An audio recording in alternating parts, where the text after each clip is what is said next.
I was dying alone when I overheard my daughter planning my funeral while I was still alive, whispering that I was a burden, that it was time to sell the house and ship me off. She had no idea I could hear every word.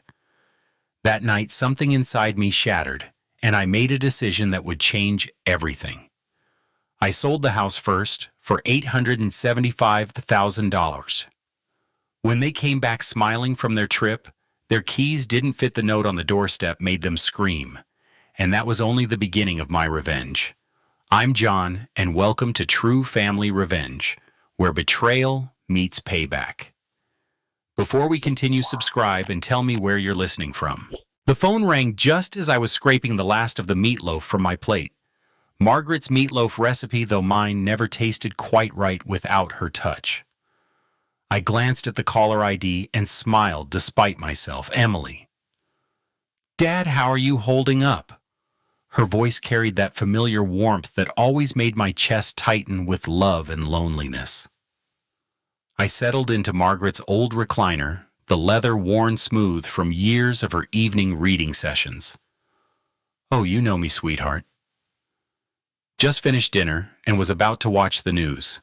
I didn't mention it was leftovers from 3 days ago, or that I'd been staring at Margaret's photo on the mantel for the better part of an hour.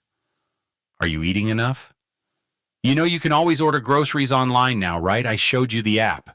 I'm eating plenty, I interrupted gently. Though I had a little scare yesterday. Forgot to turn off the burner under my coffee pot. Good thing I smelled it burning from the living room. There was a pause. I could picture her frowning in that way she'd inherited from her mother, the same little crease between her eyebrows.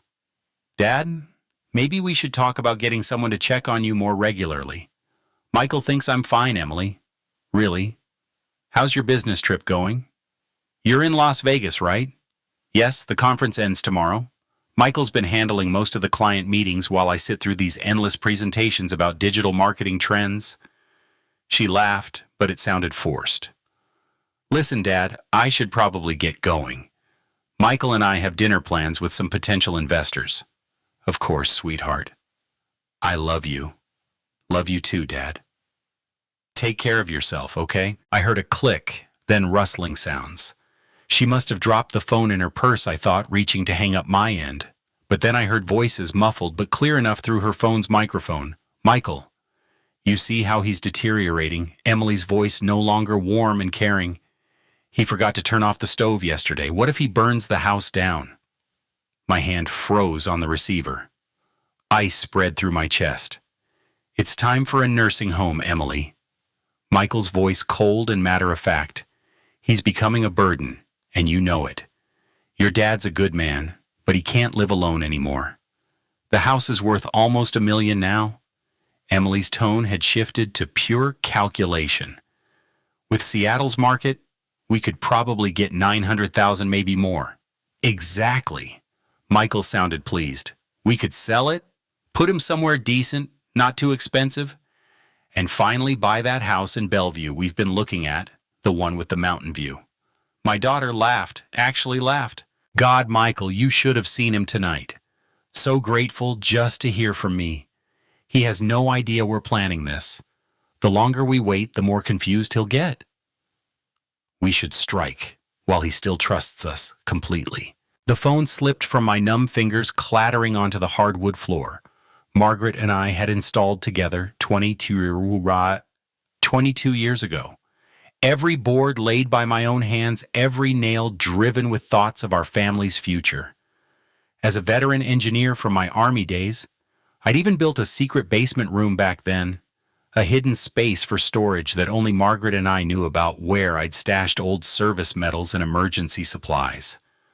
I sat in the sudden silence of my empty house staring at Margaret's photograph.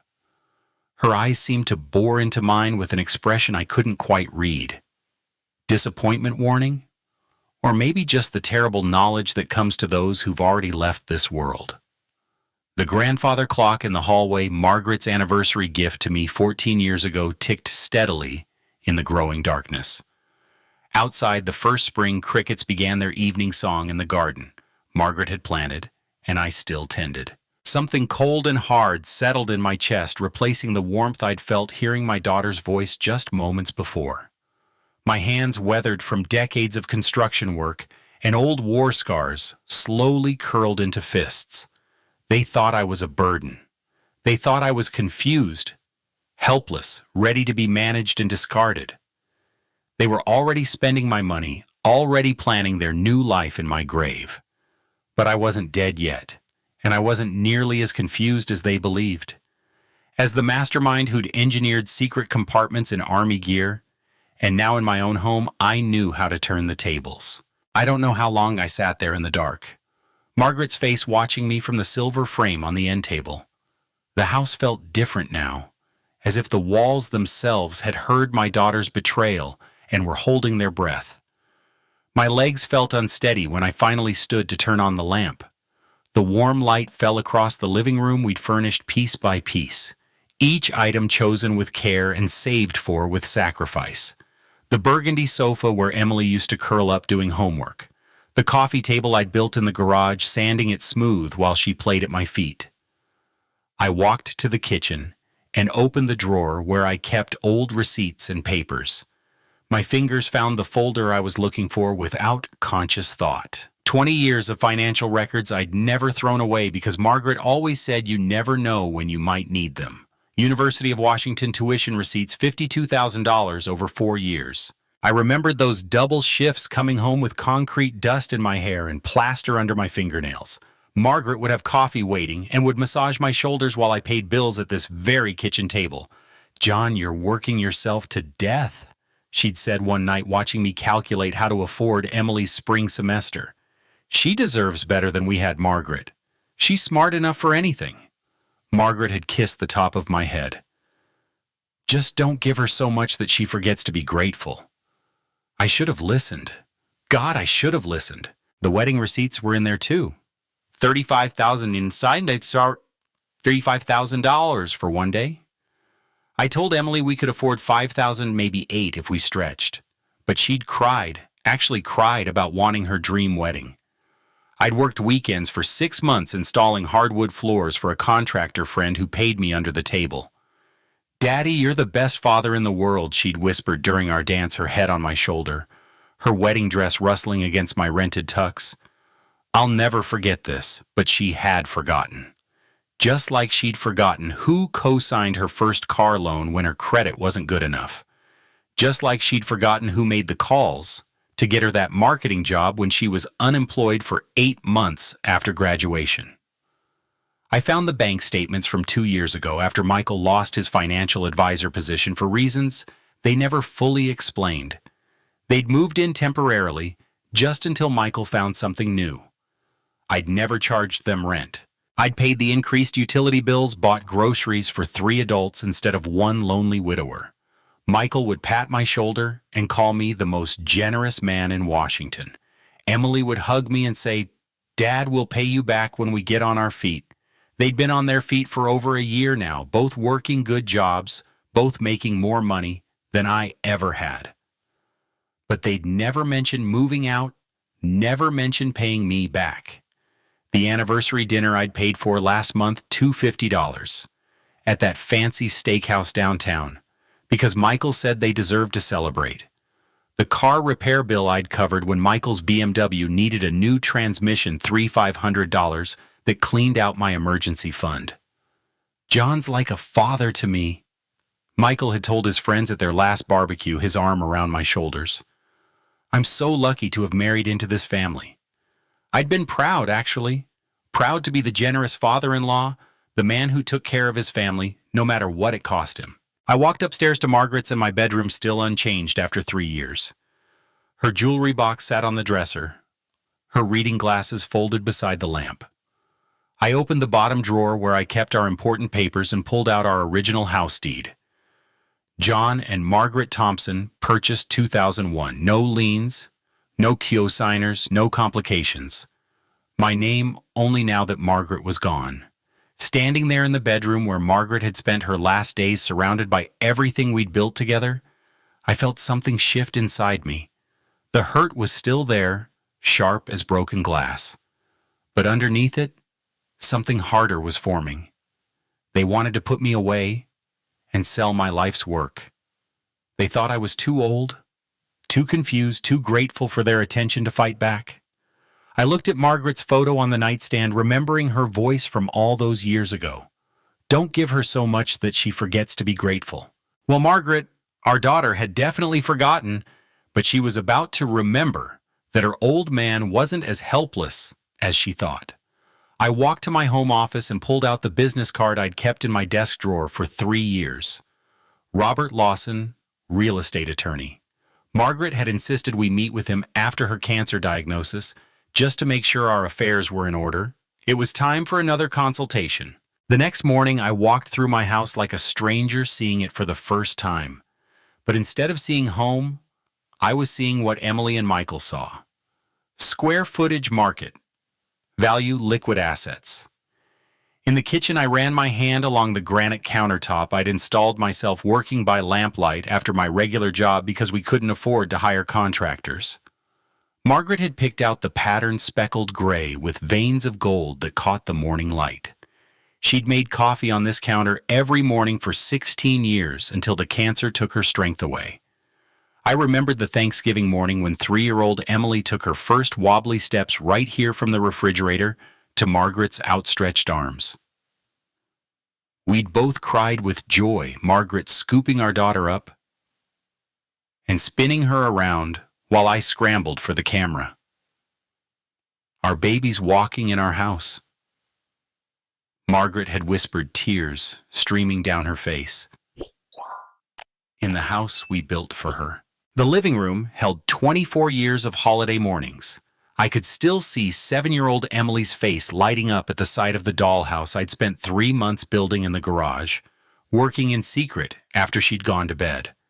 Margaret had sewn tiny curtains for the windows, made miniature furniture from cardboard and fabric scraps.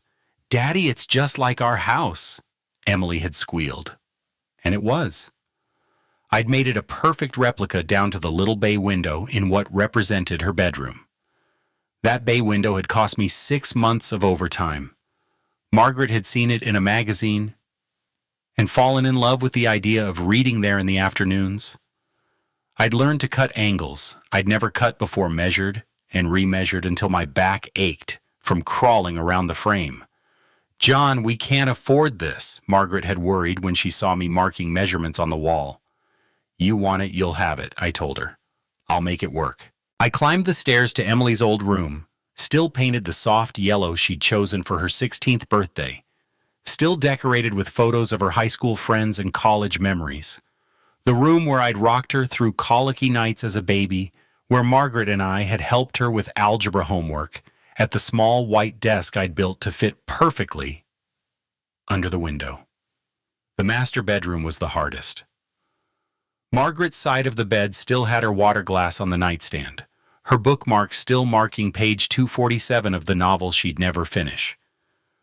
I'd built these walk-in closets with my own hands, custom designed to fit Margaret's height perfectly.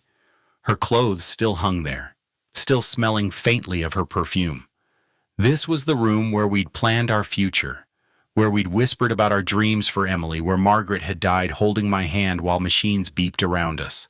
"Promise me you won't let them take advantage of you," she'd said near the end.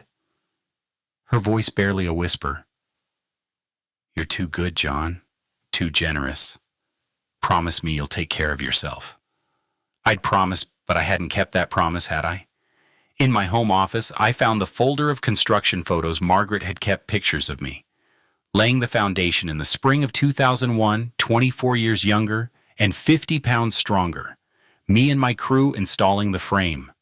Margaret in her hard hat, bringing us lemonade on hot summer days. Her belly just starting to show with Emily. The financial records from those years told the story. Margaret's photos couldn't.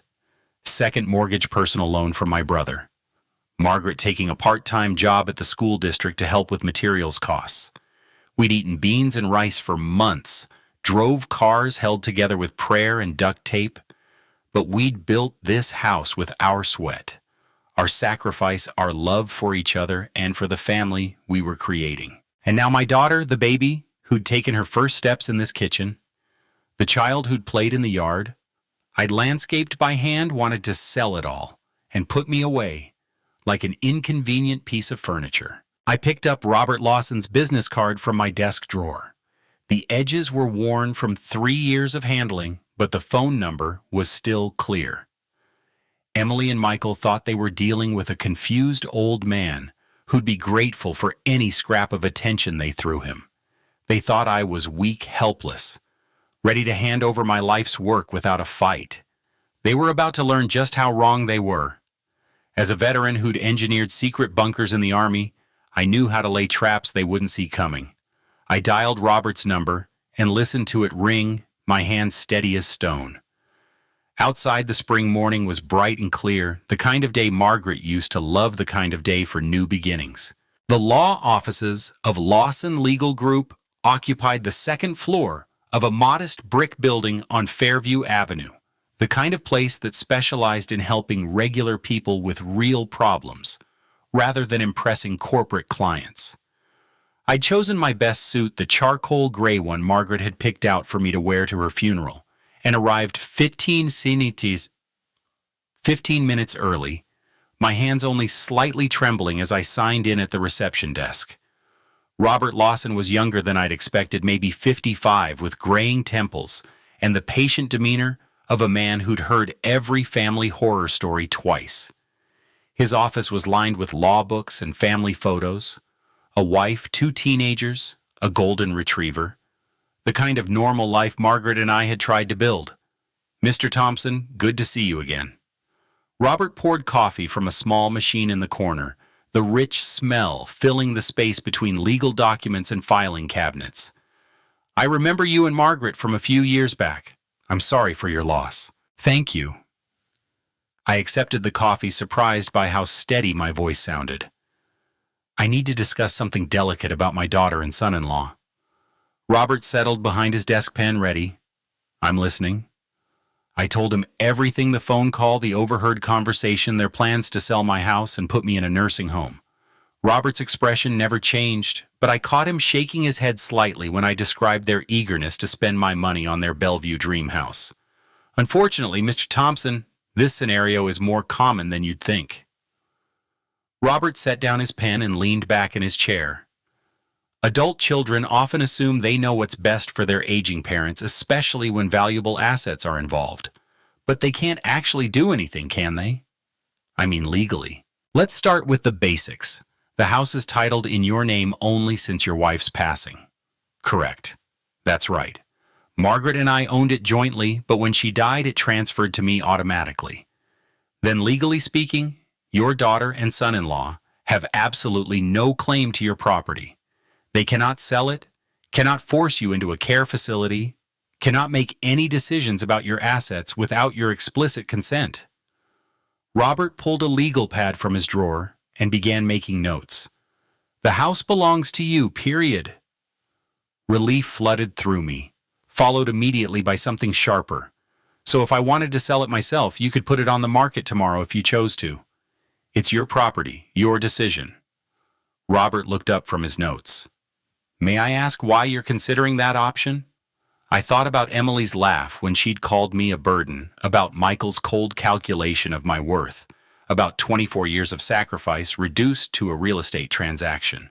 They think I'm helpless, confused. They think they can manage me like a piece of property.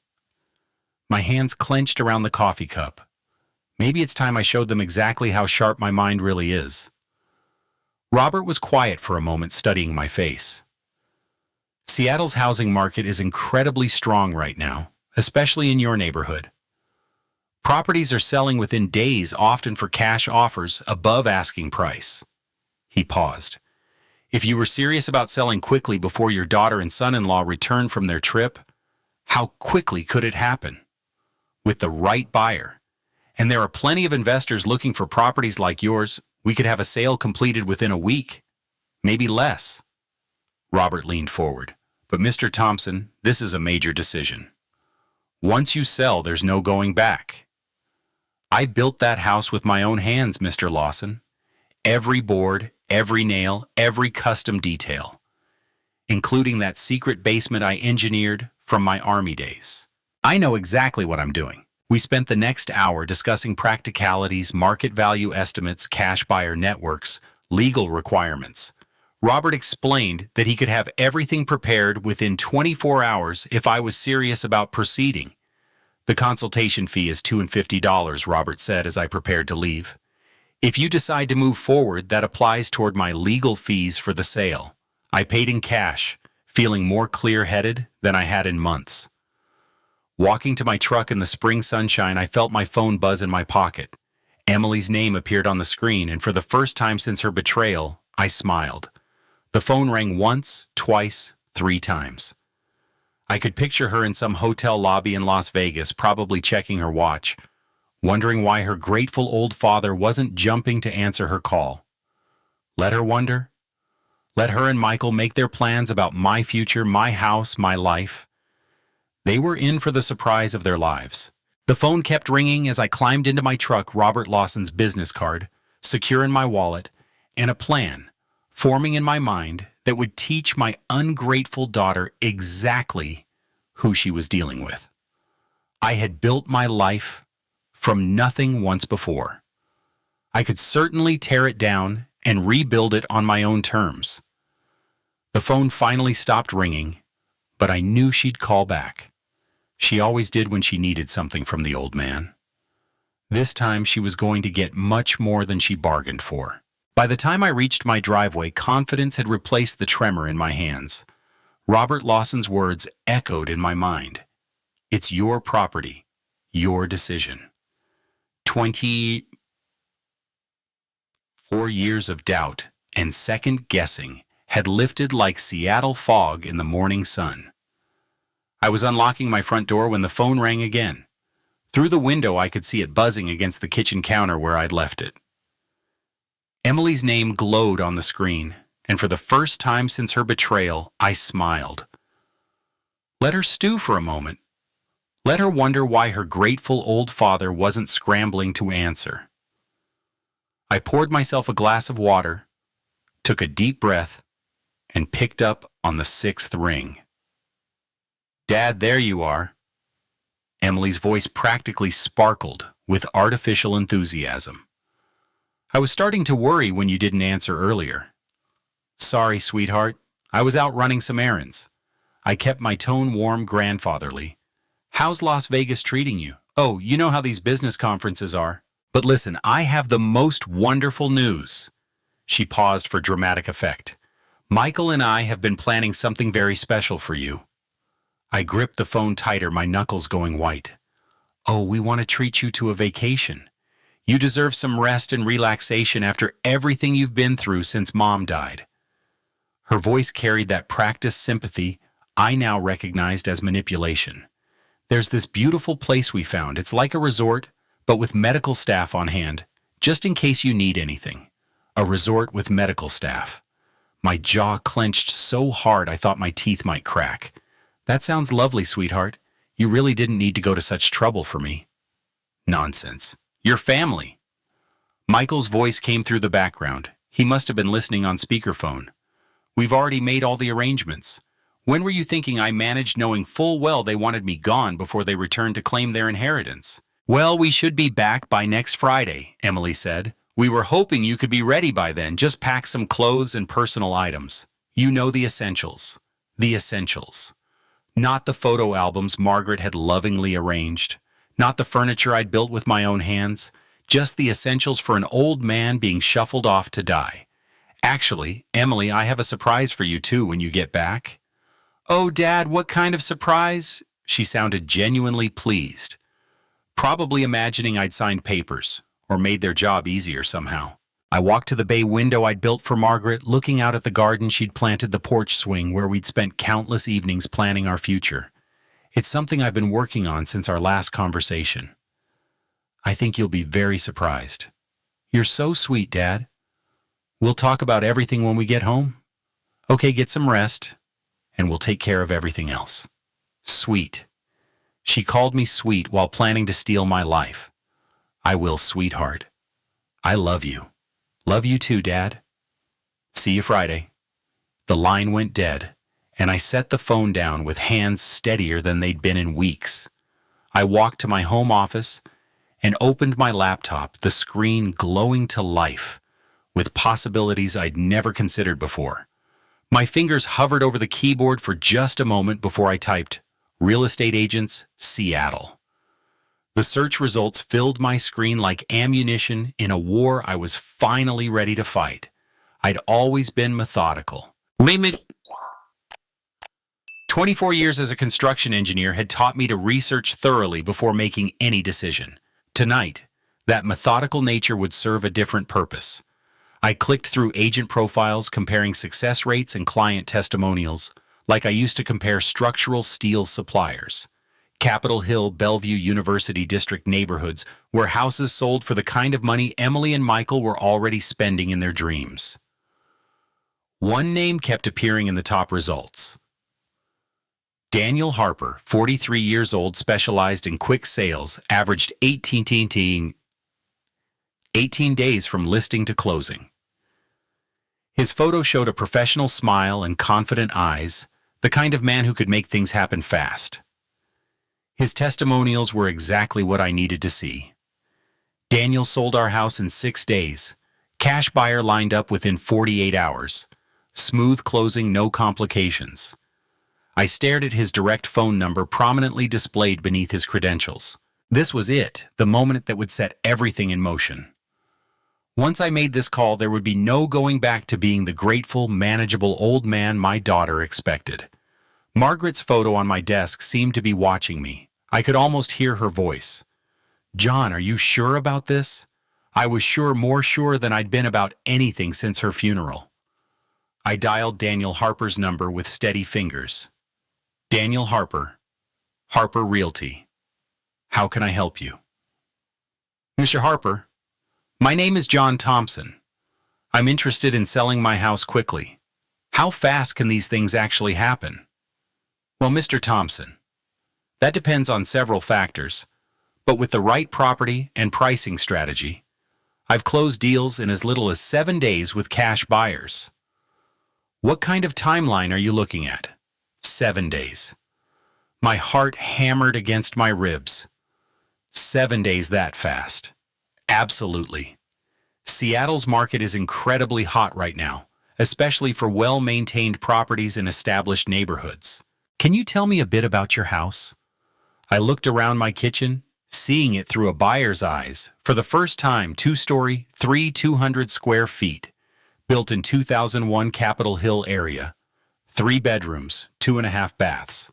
I've maintained it well. Did most of the work myself over the years, including a hidden basement from my Army engineer days. Daniel's voice sharpened with interest. That sounds exactly what several of my investors are looking for. Original owner, well-maintained, established neighborhood. Those are premium selling points. Would you be interested in a property assessment? How quickly could you come by? I can be there this afternoon if you're available. Say 3 Hebrew. I glanced at the clock. It was just past noon. 3 Huzro works perfectly. Let me give you the address. After I hung up, I sat in the sudden quiet of my kitchen, the magnitude of what I'd set in motion beginning to settle in my chest.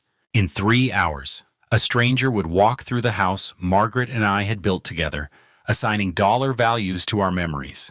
But this was only the first layer of my plan. I spent the next 2 hours cleaning obsessively old habits from Margaret's time when she'd insist the house be spotless for any visitor. I dusted the bay window, straightened the throw pillows on the couch, made sure every surface gleamed. But this cleaning felt different. I wasn't preparing for guests. I was preparing for an execution. At exactly 300, the doorbell rang. I smoothed my shirt, took a deep breath that carried the scent of Margaret's lavender sachets still tucked in the linen closet, and walked toward the front door. My hand trembled slightly as it closed around the brass doorknob I'd installed myself 15 years ago. Beyond this door waited either my salvation or my damnation. I turned the handle and opened the door to my future. Daniel Harper looked exactly like his photo professional, but approachable, early 40s, with the kind of confident bearing that came from years of successful deals. He carried a leather portfolio and tablet, and the moment he stepped inside, his eyes went wide. Wow. He stopped in my entryway, his gaze traveling up the crown molding I'd installed by hand to the hardwood floors Margaret and I had selected together. "Mr. Thompson, this is exactly what I was hoping for." I watched him take in the details. The way the afternoon light streamed through Margaret's bay window. The seamless flow from living room to dining room that I'd achieved by removing a load-bearing wall and installing a beam. His appreciation was genuine professional. "You weren't kidding about maintaining this place." He pulled out his tablet and started taking photos. "These hardwood floors, throughout original. Installed them myself in 2003. Margaret wanted something that would last, so we went with 3/4-inch solid oak." I found myself falling into the familiar rhythm of discussing my work, proud, despite everything that was happening. In this kitchen, Daniel stopped at the granite countertop, running his hand along the edge. "Custom installation every inch." Margaret picked the pattern, said the gold veining reminded her of sunlight. My voice caught slightly. I spent 3 weekends getting the measurements perfect. Daniel was typing notes on his tablet, photographing the custom cabinets, testing faucets and outlets with the thoroughness of someone who knew what buyers wanted. "Mr. Thompson, I have to be honest with you. In my 15 years doing this, I rarely see properties maintained to this standard. Properties like this don't come on the market often, especially not in this condition." Daniel's voice carried the confidence of someone who knew his business. "I actually have an investment group that's been looking for exactly this type of property." "What kind of investment group?" "They specialize in high-quality rental properties in established neighborhoods. They pay cash. No financing contingencies. No repair negotiations. They can close in 7 business days. 7 business days. Emily and Michael would return from Las Vegas in 6 days, expecting to find their grateful, manageable father ready to be shipped off to their resort." "What's the catch? Why so fast?" Daniel smiled. "No catch. Cash means no loan delays, no appraisal contingencies that could kill the deal. They do their own inspections. But frankly, your house is in better shape than most new construction I see." I looked around the living room where Emily had taken her first steps, where Margaret and I had hosted holiday mornings and birthday parties and quiet Sunday afternoons, reading the paper together. When would I need to be out? Standard contract gives you 30 days after closing, but they're flexible if you need more time. The main thing is getting clear title and completing the paperwork. I thought about Emily's voice on the phone, calling me sweet, while planning to steal my life. I thought about Michael's cold calculation reducing me to a burden to be managed.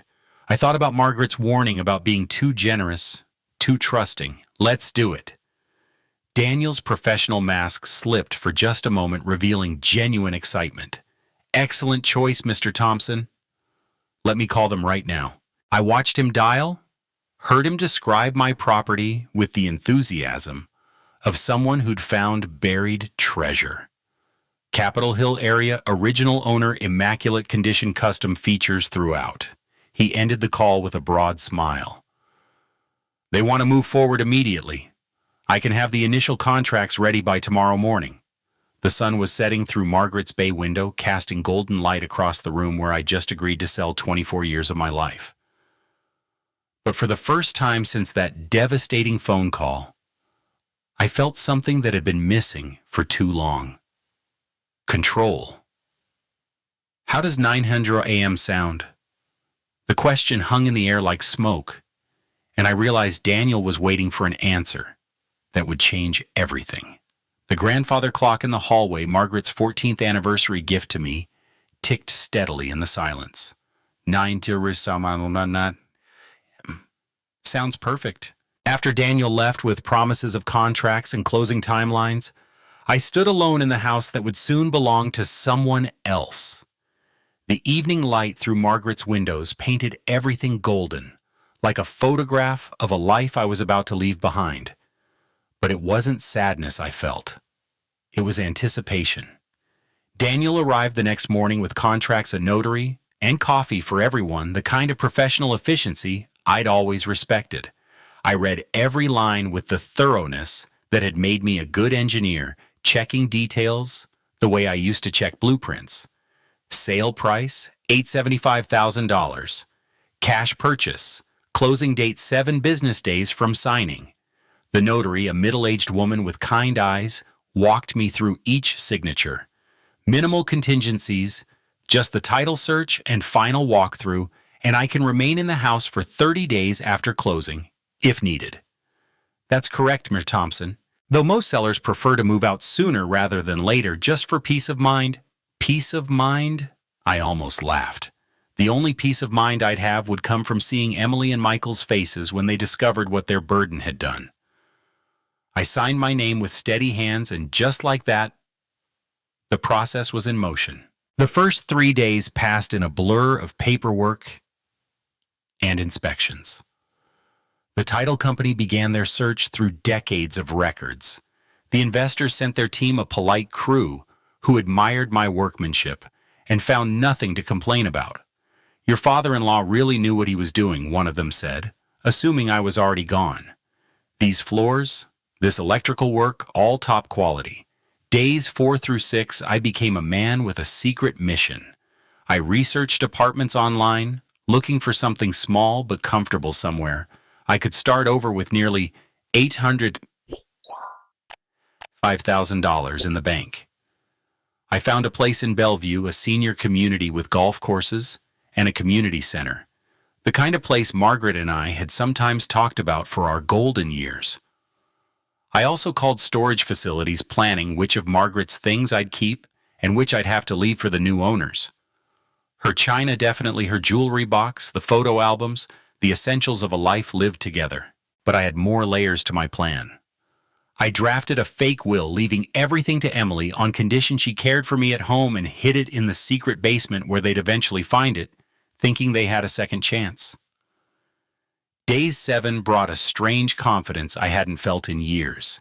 Each morning I woke up knowing I was one step closer to freedom, one step closer to showing my daughter that her confused old father was sharper than she'd ever imagined. Ms. Jenkins from next door noticed the activity, asked about the inspectors and official-looking people. Just some work being done, I told her, hating the half-truth but knowing the full truth would spread through the neighborhood before I was ready. On day 6, Daniel called with final confirmation. "Everything's on track for tomorrow's closing, Mayor Thompson. The buyers are thrilled with the inspection results. Wire transfer will be completed the same day. You'll have access to funds immediately." That night, I packed a single suitcase with clothes and personal items, not because I was moving yet, but because I wanted to be ready for anything. I looked at Margaret's photo on our dresser and whispered, "I hope you understand what I'm doing." Friday morning arrived bright and clear, the kind of spring day Margaret used to say was Seattle at its finest. I dressed carefully in my best suit, not the funeral suit, but the navy one Margaret had bought me for Emily's college graduation. The title company office was all professional efficiency and congratulations.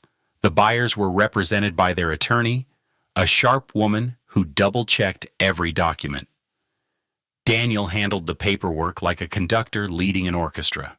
"Mr. Thompson, if you'll sign here and here, an initial there." Each signature felt like cutting a chain.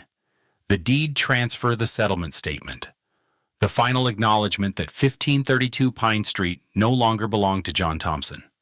And this is your wire transfer confirmation. $875,000 less closing costs has been deposited to your account. I stared at the numbers on the paper. More money than I'd ever seen in one place. More money than Emily and Michael had dreamed their burden could access. We shook hands all around, everyone pleased with the smooth transaction. Daniel walked me to my truck, promising to stay in touch if I ever needed real estate services again. "You made the right choice, Mr. Thompson. Sometimes a fresh start is exactly what we need." I drove home through neighborhoods I'd known for 24 years, past the elementary school where Emily had learned to read, past the park where Margaret and I used to walk every Sunday morning. But instead of nostalgia, I felt liberation. I pulled into my driveway and sat in my truck, looking at the house that was no longer mine. The keys to the front door felt heavy in my palm, but tomorrow I'd hand them over to the new owners and walk away from this chapter of my life. Emily and Michael were due back from Las Vegas in 3 days. They'd arrive expecting to find their grateful, manageable father ready to be packed off to their resort. Instead, they were going to find an empty house and a lesson they'd never forget. I climbed out of my truck and walked toward my front door, reaching for my phone to make the next call in a plan that was working better than I'd ever hoped. The engine ticked as it cooled in my driveway, but I couldn't bring myself to turn it off. I sat staring at the house I'd built with my own hands, the house that now belonged to strangers, the house where Emily and Michael expected to return and find their grateful, manageable father waiting to be shipped off. The keys to the front door felt like lead in my palm. New owners or not, I still had access for 30 days. Time enough to complete what I'd started. I drove to the Starbucks on Fairview Avenue and parked in the lot, hands steady, as I dialed directory assistance for a 24-hour locksmith. The emergency fee would cost an extra $200, but money was no longer a concern. Quick lock services. This is Frank speaking. I need all my door locks changed today. It's urgent. What kind of time frame are we looking at, sir? As soon as possible. I can pay cash. I can be there in 2 hours. Address. Back at the house, I waited for Frank in my truck, watching Mrs. Jenkins water her garden next door. She waved, and I waved back, my chest tight with the knowledge that I was lying to everyone who cared about me. Frank arrived in a van full of tools and hardware, a man in his 50s who'd clearly seen every kind of lock emergency Seattle had to offer. Security issue, sir, he asked, studying my front door. New ownership situation, better safe than sorry. He nodded like he'd heard it before and got to work. I watched him remove the locks I'd installed 15 years ago. The brass hardware Margaret had picked out because it matched our door knocker. These are quality locks, Frank commented as he worked. Somebody knew what they were doing when they installed them. That was me. I like things done right. The new locks were silver instead of brass, modern instead of traditional. They clicked differently when Frank tested them, a sharper, more mechanical sound than the old ones. Here are your new keys, sir. 3 copies of each. Front door, back door, and garage side entrance. Frank handed me a ring of keys that felt foreign in my palm. That'll be $500 with the emergency fee. I paid in cash from my wallet, knowing there would be no paper trail connecting John Thompson to this transaction. After Frank left, I stood in my empty house and began the hardest part, packing 24 years of life into what I could carry.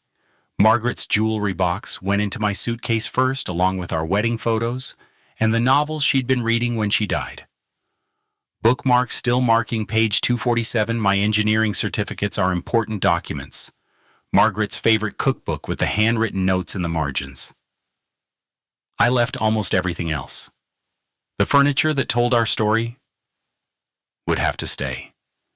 The photo albums chronicling Emily's childhood. Margaret's clothes still hanging in our closet, still carrying the faint scent of her perfume. But I made sure to plant the fake will in the secret basement, accessible only through a hidden panel I'd engineered years ago, knowing they'd search the house desperately and find it giving them false hope.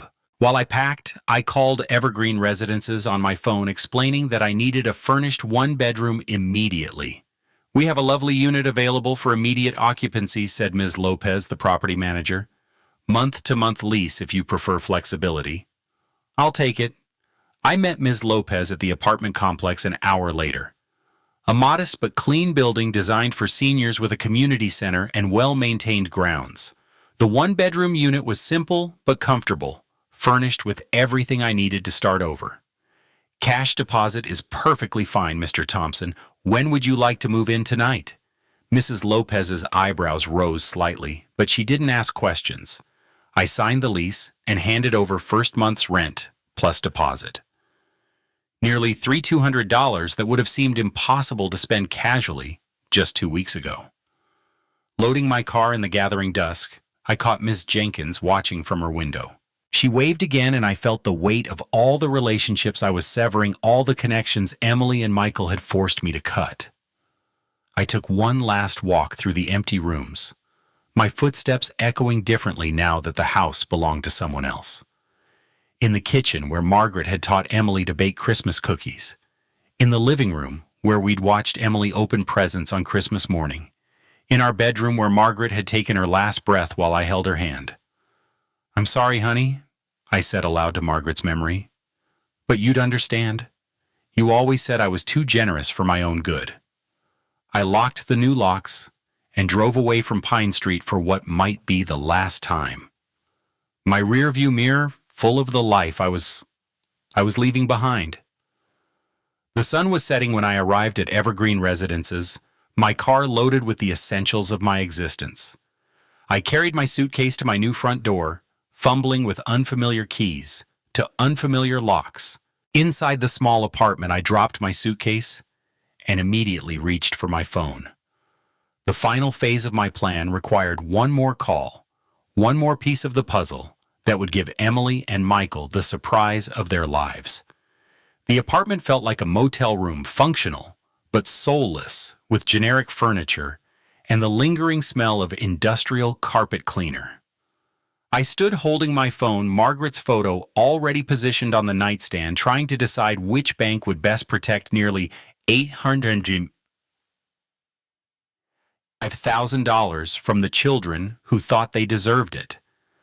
I opened my laptop on the small dining table and began researching banks that specialized in large deposits. Pacific Northwest Bank caught my attention, smaller than the major chains with a focus on personal service and discretion. Exactly what I needed.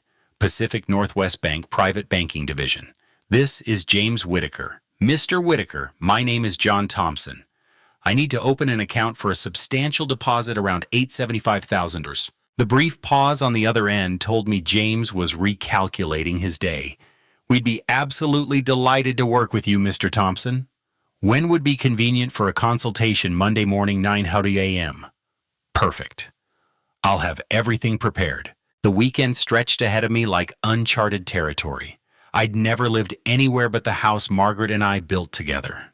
This tiny apartment felt like exile, but it was exile by choice. My choice, not theirs.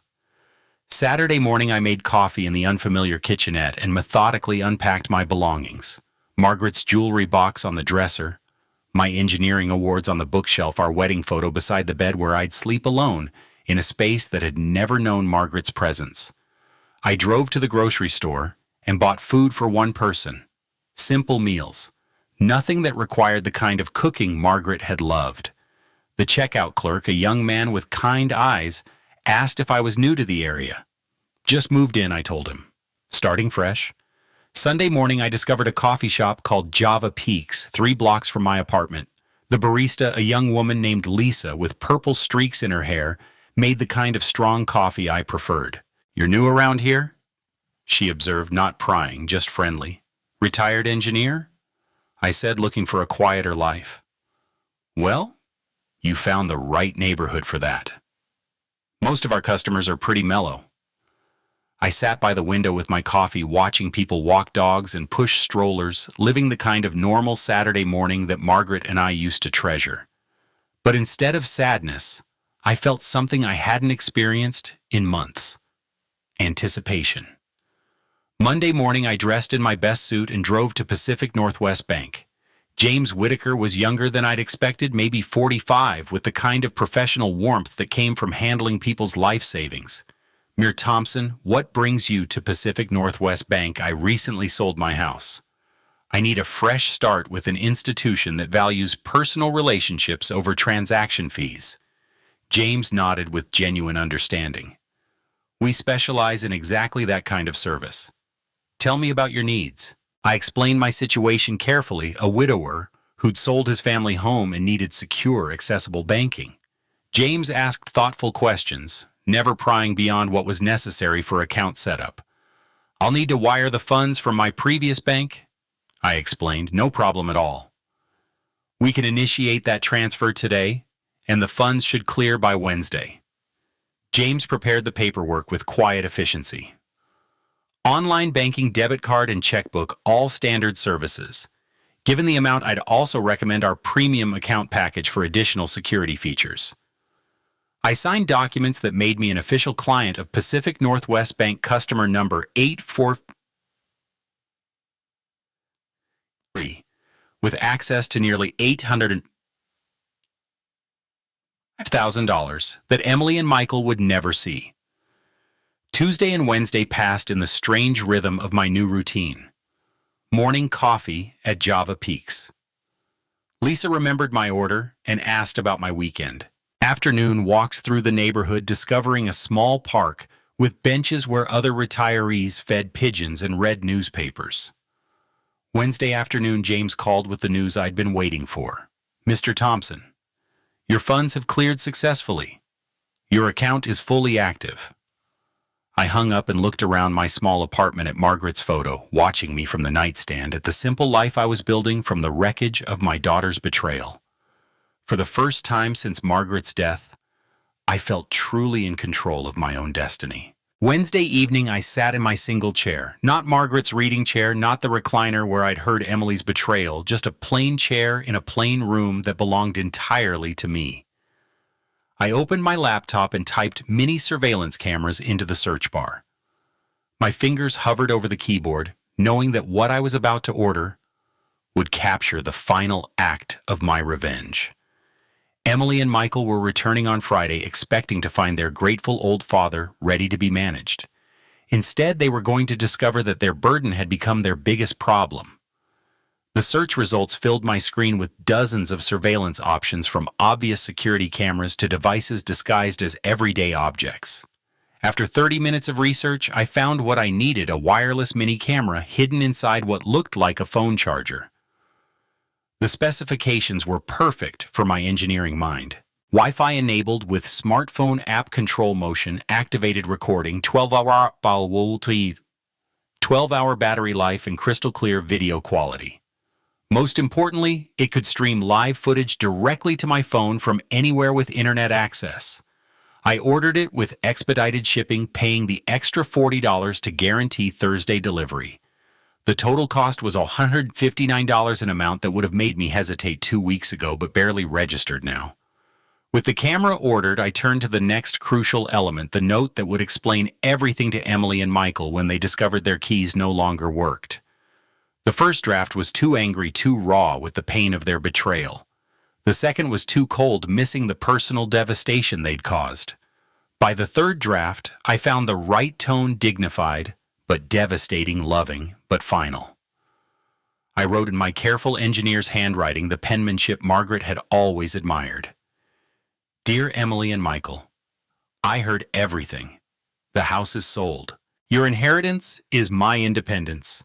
Love, the burden." Thursday morning, the FedEx truck arrived at my apartment with a small box containing my surveillance equipment.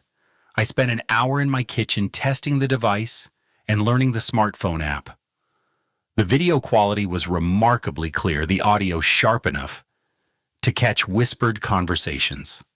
Thursday afternoon, I drove to my former house for the last time.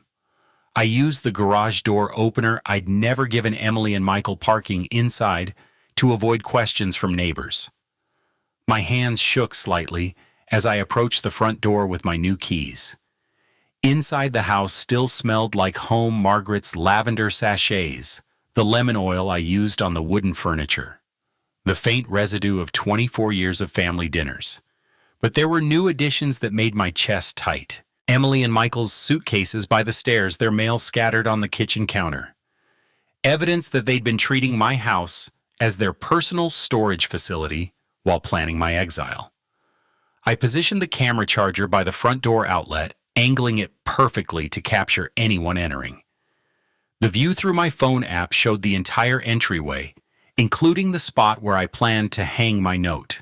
I tested the motion detection walking in and out of frame until I was satisfied the system would capture every moment of their return. Then I taped the envelope to the inside of the front door at eye level where they couldn't possibly miss it. Standing in my living room one final time, I touched the mantle where Margaret's photo had sat for 22 years. The new owners would put their own family photos there, create their own memories in the rooms Margaret and I had filled with love. "It's done, sweetheart," I whispered to Margaret's memory. Justice served. I locked the house with my new key, tested the camera feed one more time from my car, and drove back to my apartment. The motion detector was armed, the battery fully charged, and my phone ready to alert me the moment Emily and Michael discovered their keys no longer worked. Back in my apartment, I sat in my chair with my phone in my hand, watching the empty doorway through the camera app. The timestamp showed 6:30 p.m. Thursday evening. Tomorrow, Emily and Michael would return from their business trip, probably discussing their nursing home plans and already spending my money in their minds. They had no idea their grateful old father had become their worst nightmare. I woke Friday morning with the anticipation of a man about to witness justice after years of injustice. My coffee tasted better than it had in weeks, and even the small apartment felt less confining as I settled into my chair with my phone, the camera feed showing my empty former doorway. 4:30 p.m. They should arrive soon. I'd memorized their travel patterns. Emily always insisted on leaving Las Vegas by noon to avoid traffic, and Michael drove exactly the speed limit. They'd be pulling into my driveway within the hour. I looked at Margaret's photo on my nightstand. I hope you understand what I'm doing, honey. They left me no choice. 5:15 p.m. My phone buzzed with motion detection. A black SUV, Michael's car, pulled into the driveway of my former house. My heart hammered against my ribs as I watched the screen. Emily stepped out first, stretching after the long drive. Michael emerged from the driver's side, pulling their suitcases from the back. They moved with the casual confidence of people coming home to claim their inheritance. I watched them approach the front door, Emily fishing her keys from her purse, while Michael set the luggage down. She inserted her key into the lock I'd had changed just yesterday. The key didn't turn. Emily frowned, examining her key ring. She tried again, jiggling the key with growing frustration. That's weird. Her voice came through my phone speaker. My key's not working. Michael stepped closer, his expression shifting from tired to concerned. Let me try the back door. I watched him disappear around the side of the house, while Emily continued struggling with the front lock. When Michael returned 3 minutes later, his face had darkened with alarm. Back door's locked too, and the garage remote isn't working. His voice carried the edge of panic I'd hoped to hear. Emily, someone changed these locks. What? That's impossible. Dad doesn't even know any locksmiths. Michael studied the front door more carefully, his financial advisor's mind recognizing trouble when he saw it. These are brand new locks. This isn't an accident. Emily pulled out her phone with shaking fingers. I'm calling Dad. I watched her dial my old landline, the number I'd had disconnected 3 days ago. After several rings, her face crumpled with confusion. No answer. It's not even going to voicemail. Try his cell phone.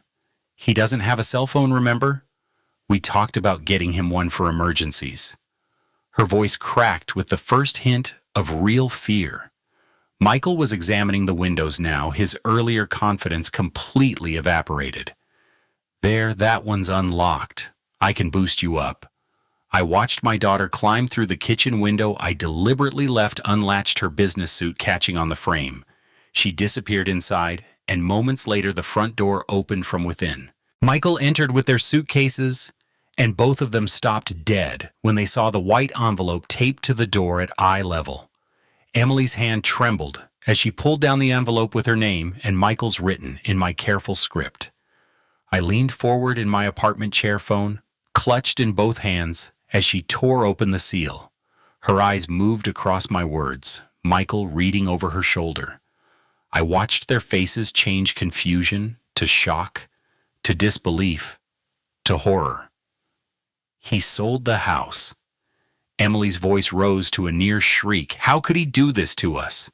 Michael snatched the note from her hands, reading it again, as if the words might change. That manipulative old bastard.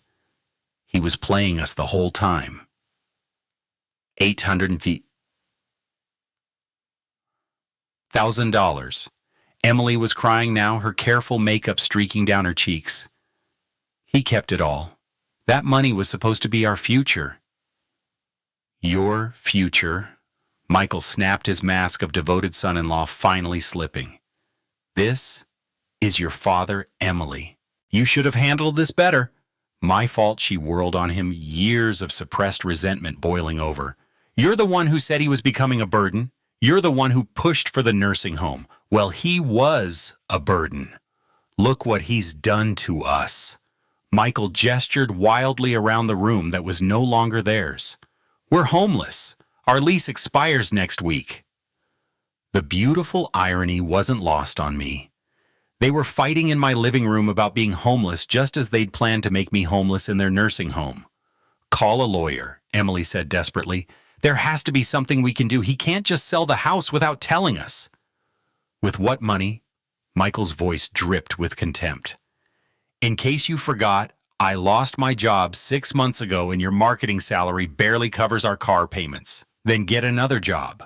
Where do you think financial firms are lining up to hire advisors who got fired for questionable transactions? I watched my daughter's face crumble as she realized the full scope of their situation. No house, no inheritance, no savings, and Michael's unemployable status finally revealed. How could he be so cruel? She whispered. The same way you were cruel when you called him a burden and planned to warehouse him. Michael shot back. The old man was smarter than both of us. Through my phone screen, I watched them collapse into my old furniture. Furniture that would be gone tomorrow when the new owners took possession. Emily buried her face in her hands while Michael stared at my note with the expression of a man who'd finally understood he'd been outplayed. But the twists weren't over. Emily stood up suddenly. There's got to be a will somewhere. Dad always talked about updating it. Let's search the house. They rummaged through drawers and closets, their desperation growing. Michael found the hidden panel in the basement after hours of frantic searching. Look at this, a secret room. He pulled out the fake will I'd planted. See, he left everything to us if we take care of him at home. We can contest this sale. Emily's eyes lit up with false hope. We still have a chance. But as they celebrated prematurely, I smiled in my apartment knowing the will was forged to draw them deeper into the trap. I'd already secretly recorded their original phone conversation on my old army gadget and posted an anonymous clip to social media tagging local news with hashtags like family betrayal and ungrateful kids, watching it go viral as comments flooded in condemning them. And the buyers, they weren't strangers. They were my old army buddies who'd agreed to fake the sale to teach Emily and Michael a lesson, holding the property in trust until I decided the real fate. I turned off the camera feed. I'd seen enough. Walking to my small kitchen, I opened the bottle of Margaret's favorite wine I'd saved from the house. A 2020 Napa Cabernet we'd been saving for a special occasion that never came. I poured myself a glass and raised it toward Margaret's photo. To you, my love, justice served. The wine tasted like victory. They learned what happens when you bite the hand that feeds you. You called me a burden. Let me show you what this burden can carry. My phone buzzed with a text from an unknown number, probably Emily trying to reach me through some new method. I deleted it without reading and powered off the phone completely. Walking to my window, I looked out at the Seattle skyline painted gold by the setting sun. Somewhere across the city, my daughter and her husband were facing the consequences of their cruelty. Somewhere in my former house, they were learning that their burden had become their biggest problem. For the first time in 3 years since Margaret's death, I felt completely free. I was no longer anyone's burden. I was my own man again, with my own money, my own choices, and my own future stretching ahead like an open road. Later that evening, I video called my grandchildren, the ones Emily and Michael had tried to keep from me with excuses about my health. Their faces lit up on the screen. Grandpa, we miss you. Come visit soon. I will, kids. Sooner than you think. And as I hung up, my phone rang again, Emily's number this time. I let it go to voicemail, then blocked it forever. Some calls aren't worth answering. If you like this story, please like this video, subscribe to the channel, and share your impressions of this story in the comments. To listen to the next story, click on the box on the left. Thank you for watching.